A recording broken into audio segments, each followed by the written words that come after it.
انا متأكدة بعد ما تشوفي الفيديو والطريقة دي مش هتبطلي تعملي طريقة الفراخ البانيه بالطريقة اللي انا بعملها ديت. طريقة سهلة جدا وبسيطة، وبمكون واحد بس هنضيف عليه حاجة صغيرة كده. ده اللي بيفرق مع البانيه كتير. يلا نخش على الطريقة.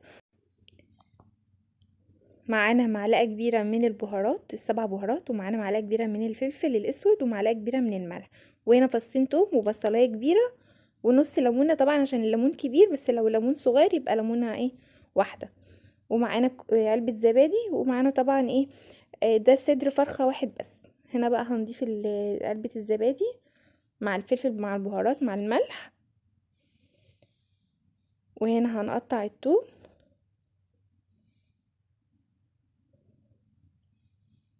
طبعا هنا زي ما قلت لكم البهارات دي 7 بهارات بتجيبيها من عند العطار، بتقولوا له انا عايزه ال7 بهارات.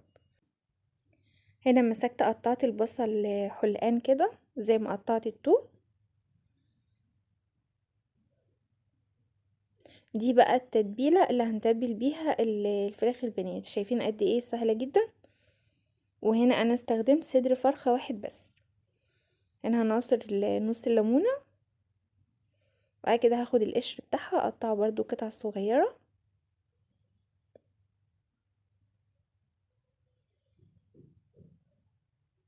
قد ايه تتبيله سهله جدا،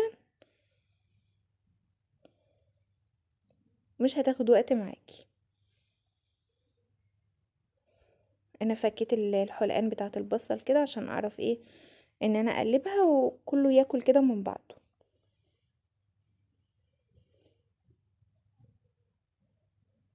هنا نزلت بقى بالفراخ البانيه المتقطعه. انا جايباها طبعا.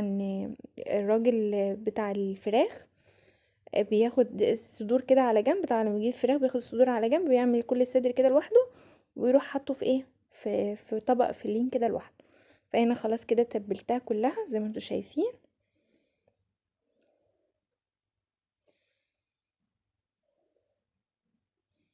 هنحطها بقى في التلاجة لمدة ساعتين في التتبيلة. عايزة تبيت التتبيلة دي من بالليل عادي. هنا بعد ما طلعتها بقى بعد ساعتين من التلاجة، هنبدأ نطلع بقى كده اللي انا عايزة بس قطع الفراخ البانيه. هنا بعد ما طلعتها طبعا كلها من التتبيلة، هنا معايا 3 اكياس من الفيجيتار الحار. حار بقى بارد زي ما تحبي. هنفضي ال3 اكياس كده.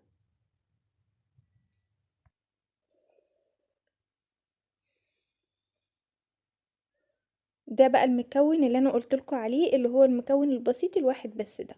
ده اللي هنضيفه على الفيجيتار. ده معلقة بيكنج باودر اللي هو بتاع المحسن الكيك ده انتوا بتستخدموه. وهنقلبها كده في الفيجيتار، بس من دون بقى بيض وسميد وبقسماط والحاجات بقى اللي بيعملوها دي. ده اطعم والذ فراخ بانيه فعلا بتاكليها. الطريقة دي مش هتبطلي ان انتي تعمليها خالص. وطبعا المعلقة اللي انا حطيتها بتاعة البيكنج باودر دي، زي ما قلت لكم، دي اللي هتفرق معانا كتير في عمل الفراخ البانيه، لانها بتخليه ان هو يبقى منفوش كده، بيقب، وغير كمان بيبقى خفيف من جوه. واللون الذهبي بتاعه هتشوفوه دلوقتي، انتوا شايفينه في اول الفيديو كان عامل ازاي.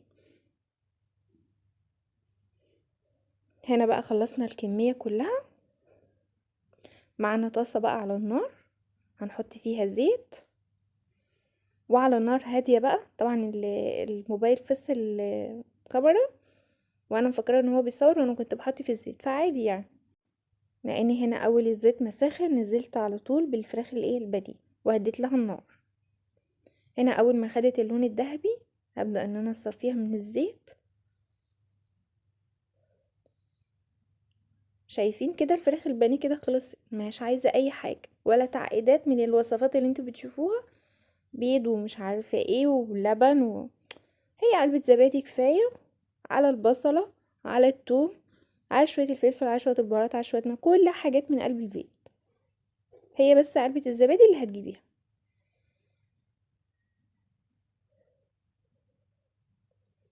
هنكمل بقى بقية الكمية بالشكل ده. شايفين اللون بتاعها؟ وهي بصوا، انا ده اللي انا قصدي فيه. بصوا البانيه بيتنفخ ازاي كده بقى. اللي خلصنا الكميه كلها وزي ما انتوا شايفين. متنسوش بقى اللايك والشير وتفعلوا زر الجرس عشان يوصلكوا كل جديد، واشوفكم في فيديو جديد ان شاء الله وطريقه جديده. باي.